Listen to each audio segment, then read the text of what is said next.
Our old relationship with the United States is over. Should include a new partnership with Canada, a true partnership. We can't rely on our most important trading relationship as we once did. Canada and the United States have had our differences over the centuries. We have always worked and eventually worked through them. Canada is projected to have the second fastest growth in the G7 this year and next. The Canadian economy has slipped into a technical recession, according to new data from Statistics Canada. Oops.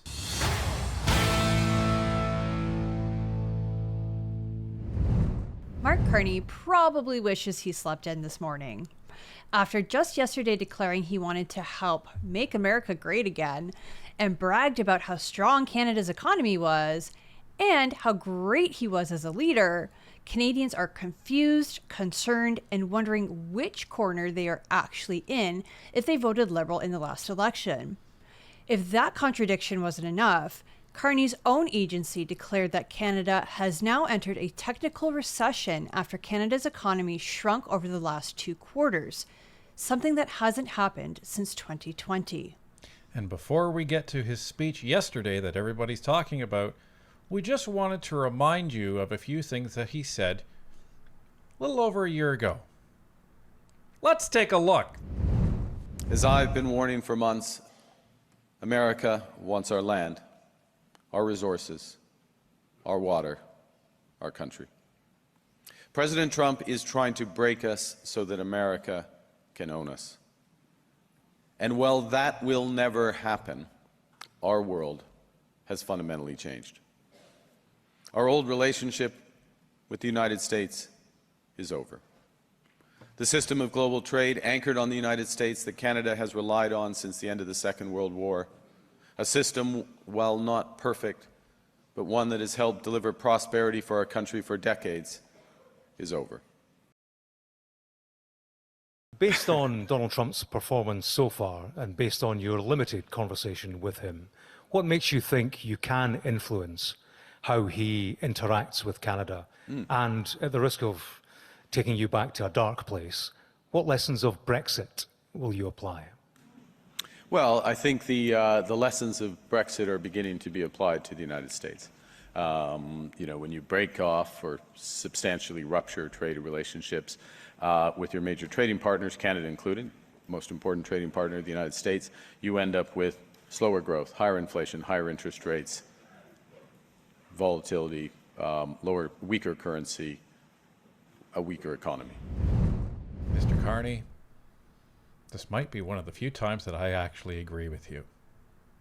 Now, the United States hasn't behaved, well, let's just say they haven't behaved as if they're the best behaved child in the class. We disagree with the tariffs that have been put on Canada. We think it's hurting Canada.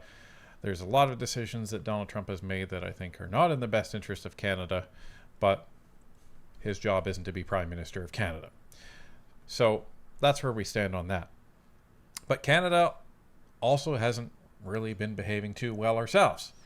We've been violating CUSMA. That has been called out, and we've been forced to withdraw the digital services tax because we violated CUSMA. We're in danger of doing that again with the new triple increase in the streaming tax. Well, the CRTC doesn't want to call it a tax. They want to call it, fees to subsidize the Canadian media landscape. But it's a tax. Tax is a tax. I mean, Canadians are the ones who are going to end up paying it. Right. And we also violated CUSMA almost immediately after CUSMA began around the whole entering of dairy products from the United States, which we've covered in a previous video. So we are not the innocent player here, and we were actually the first to violate the agreement. Anyhow, if we're going to talk about things, we have to talk about them honestly, and we have to talk about them objectively.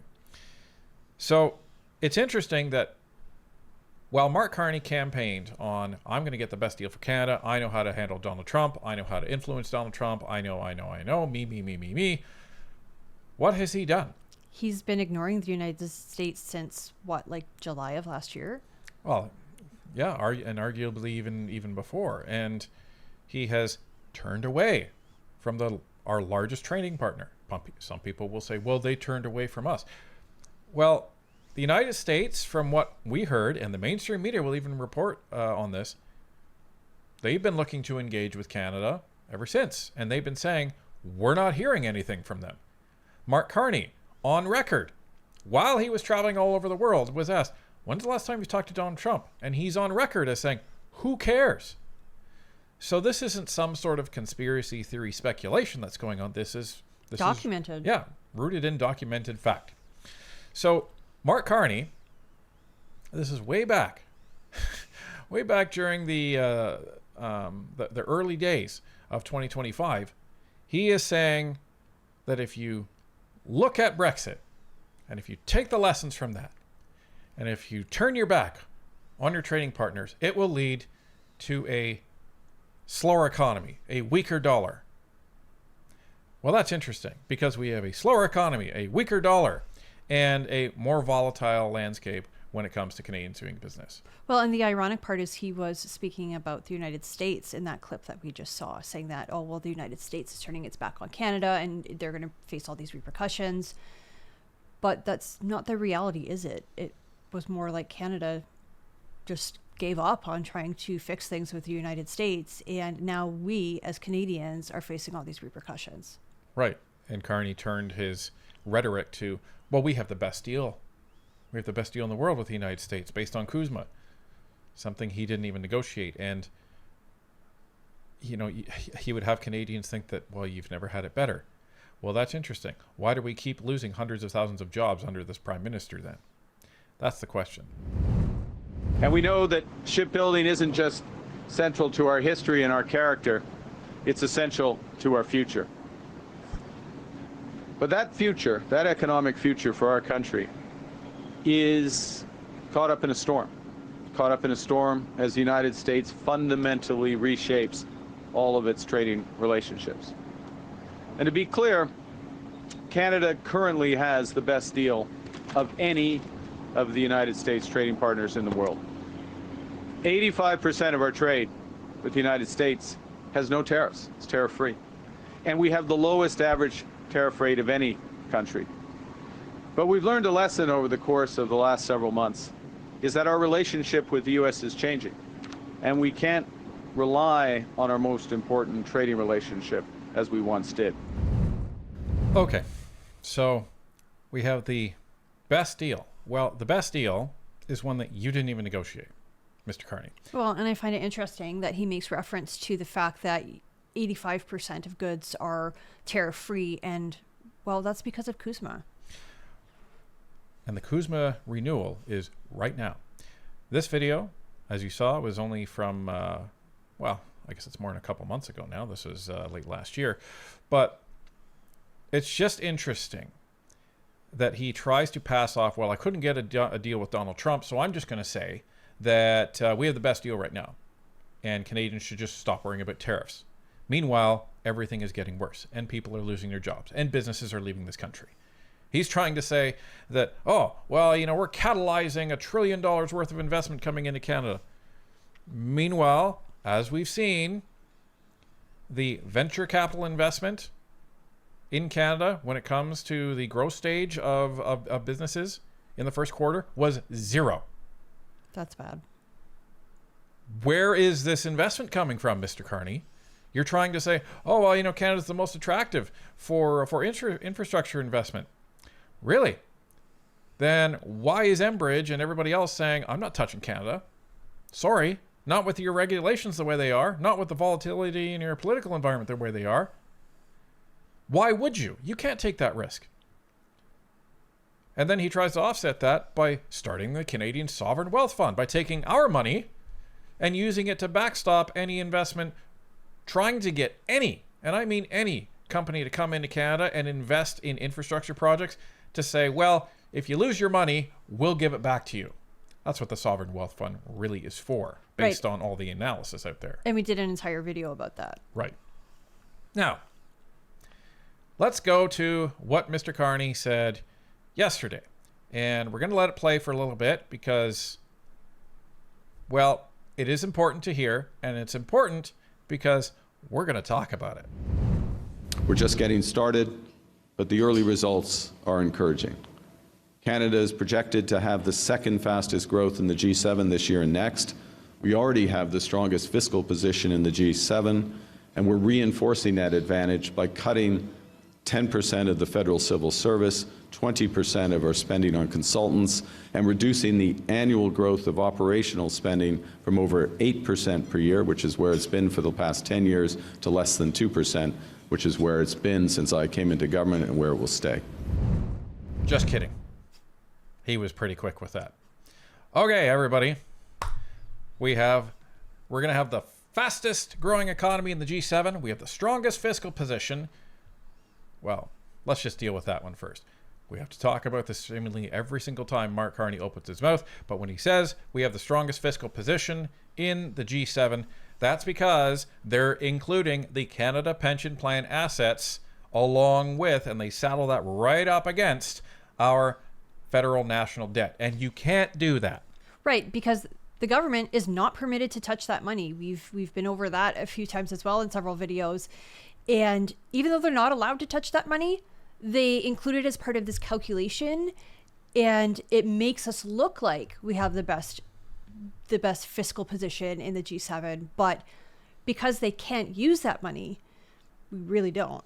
That's like saying, you have $1 million of debt on your mortgage of your house, and your neighbor who has a $2 million house has their mortgage paid off, and you're saying, I have one of the strongest fiscal positions on my block, because you're including the fact that your neighbor has paid off their $2 million house. So you're trying to say that your net asset on your property is plus $1 million.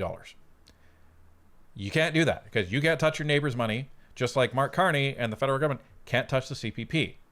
It's in law. You can't do it. But on paper, they try to make it look good. Now, let's address this whole thing about we have the fastest growing economy in the G7. Well, look what Statistics Canada dropped this morning. Oops. We make a start with some breaking news.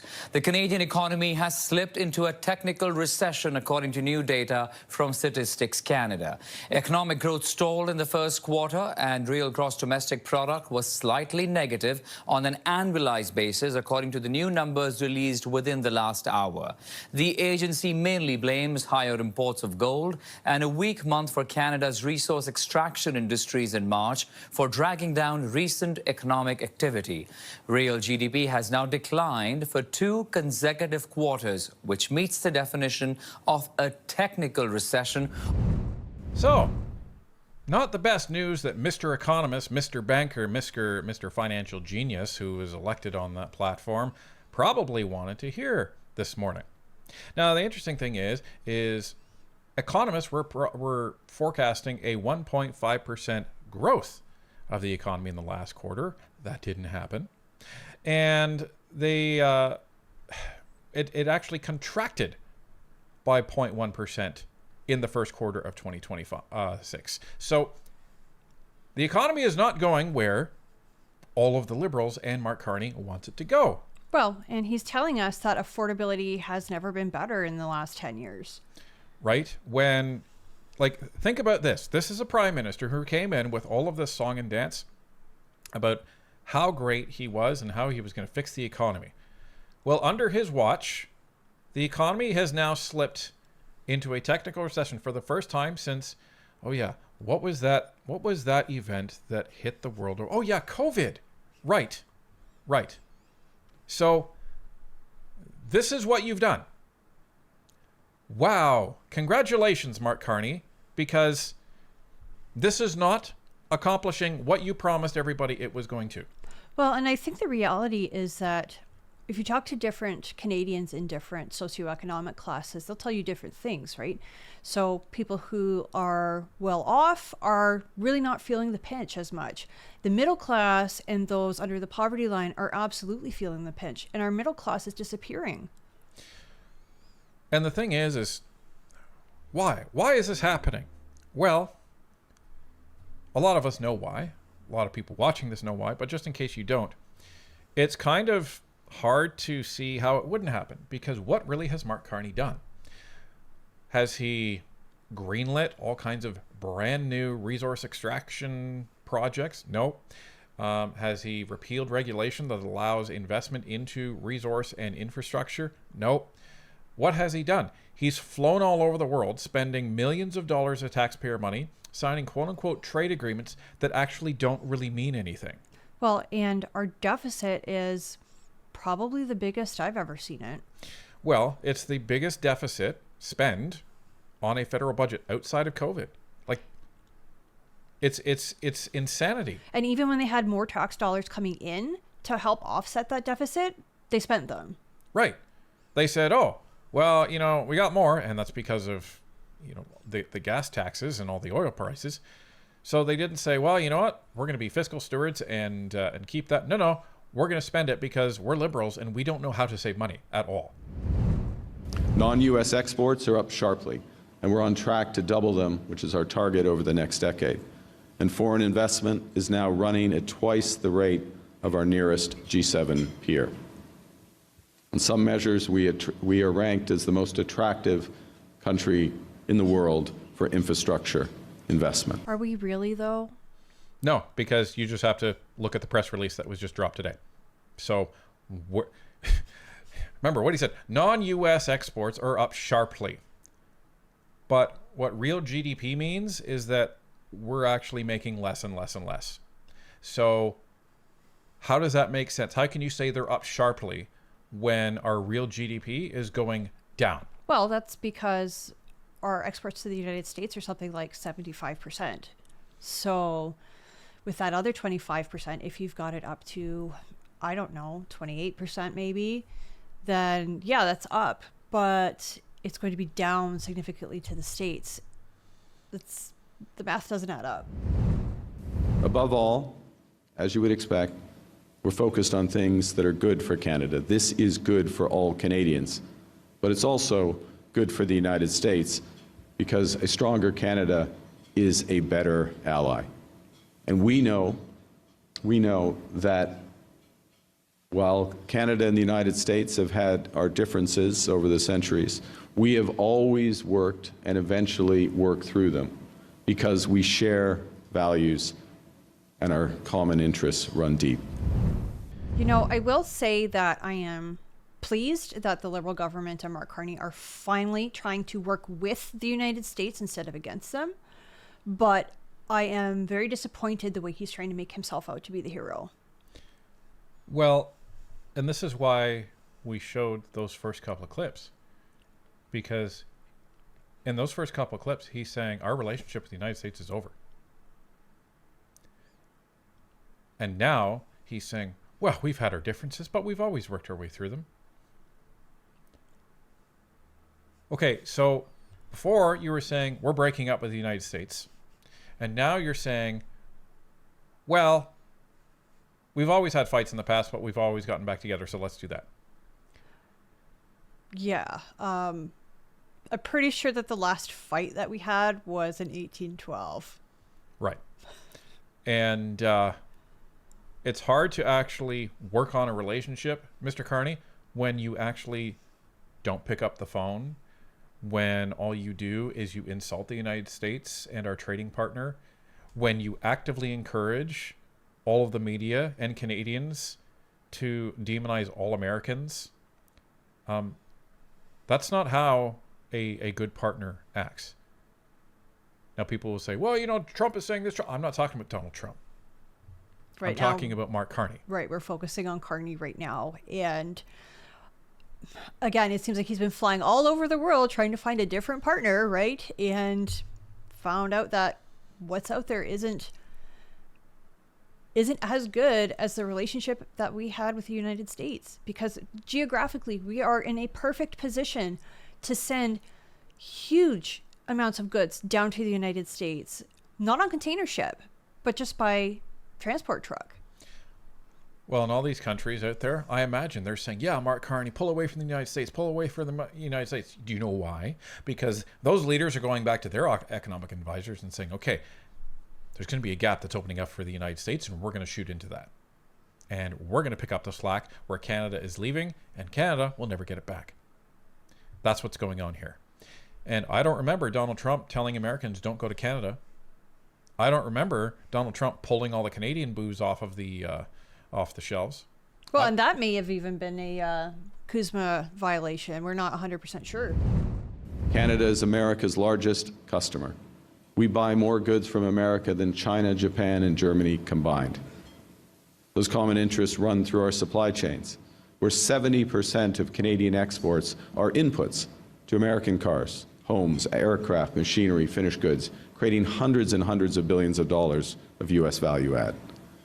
They run through our energy partnership, where, at a time of a global energy crisis, Canada provides the United States with reliable power, with critical minerals that help fuel American growth. 99% of U.S. natural gas imports, 85% of electricity imports, 60% of crude oil imports. That is mutual strength. Let's be absolutely clear. Canada Strong will help make America great again. Well, now. Wait a minute. So for the last 8 years,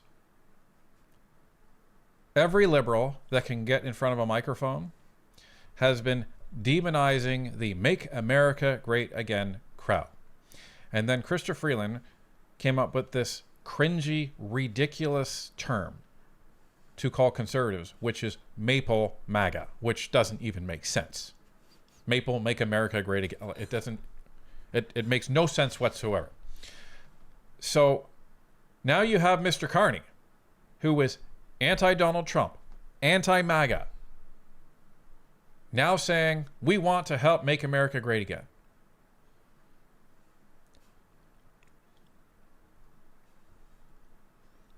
Who did you vote for, liberals?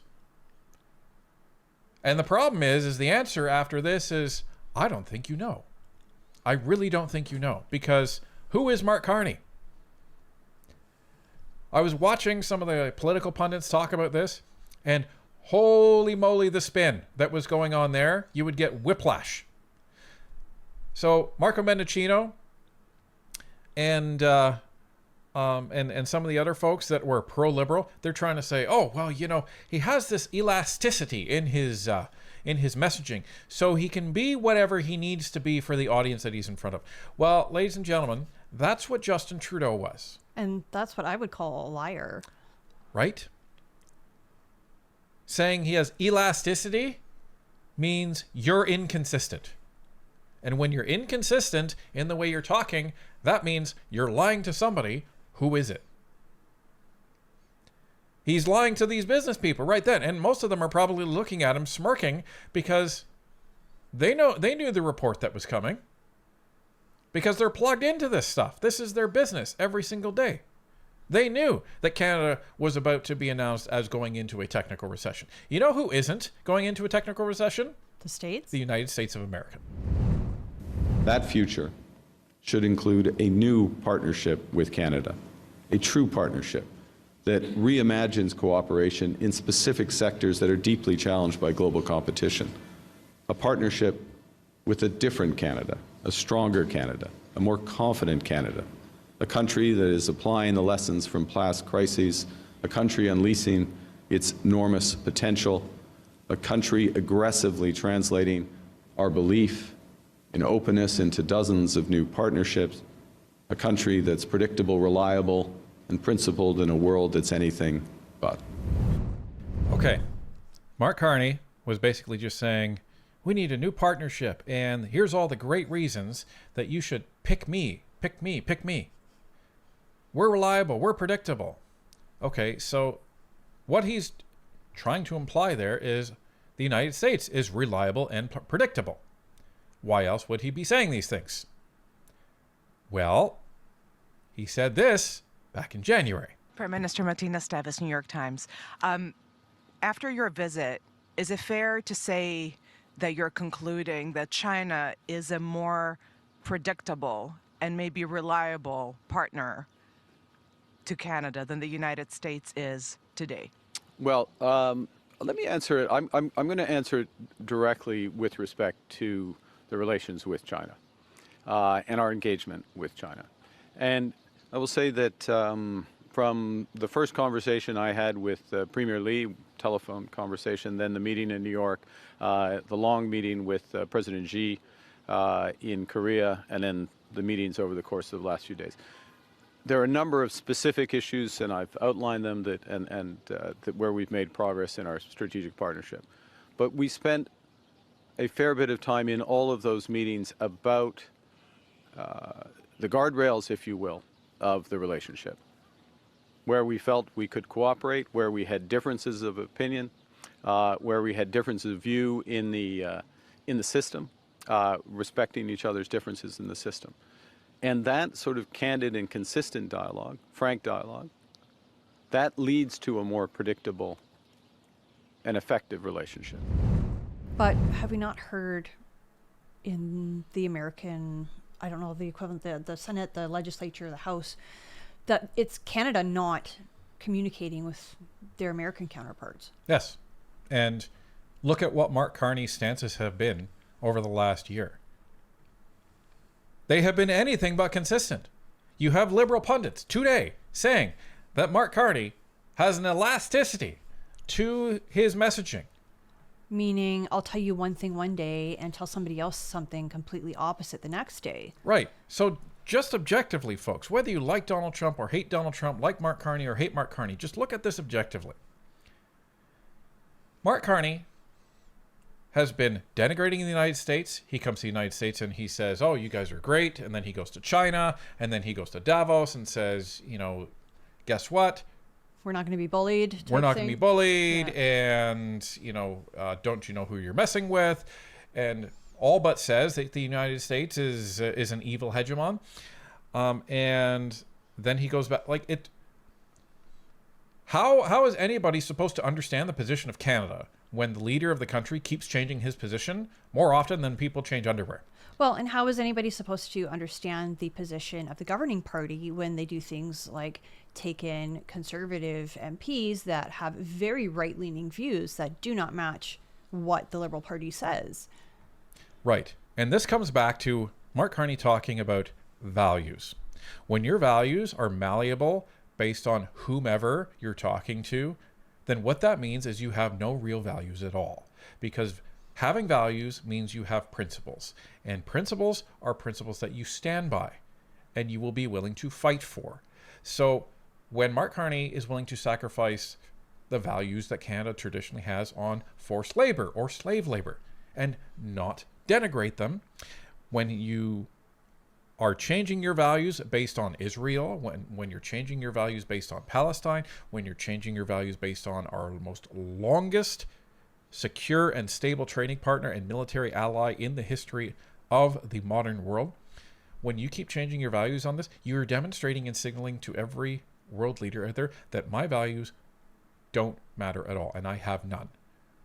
And I will become a chameleon and change my skin based on whomever I'm around. And that singles, I think, the most important aspect to all this is you cannot trust Mark Carney for his word on anything. People point to Donald Trump on this. And they may have a case, they may not, but we're not talking about Donald Trump. We're talking about Mr. Carney. Are you a conservative? Are you a liberal? Are you a far left NDP? And the answer that Mark Carney would tell you is, yes, I am all of those things, and I will be any of those things that I need to be in order to secure power.